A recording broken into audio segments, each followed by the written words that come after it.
આજે દેશના પાર્લામેન્ટમાં રાષ્ટ્રપતિજીનું સંબોધન હતું, જેમાં પૂરા છેલ્લા 10 વર્ષમાં જે ભારત સરકારે નરેન્દ્ર મોદી સાહેબની અધ્યક્ષતામાં જે વિકાસની હરણફરણ કરી છે અને આવનારા 10 વર્ષમાં પણ ભારત કઈ રીતે વિશ્વગુરુ તરફ બની રહ્યો છે એની પણ રૂપરેખા જ્યારે દ્રૌપદી મુર્મુજીએ પૂરા રાષ્ટ્રની સામે મૂકી અને સરસ રીતે પૂરા દેશના લોકોએ એને વધાવી છે, પણ છતાં પણ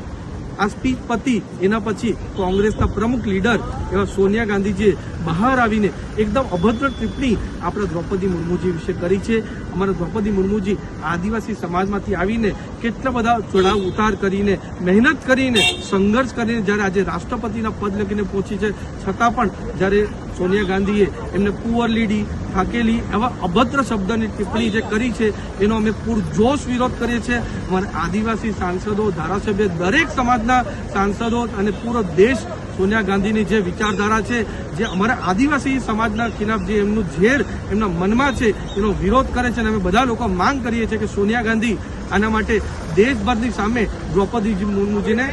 માફી માંગે અને પૂરા દેશને પણ માફી માંગે કે આવું અમારા આદિવાસી સમાજનું ઇન્સલ્ટ અને અપમાન અમે કોઈ પણ દિવસ સહેવાના નથી.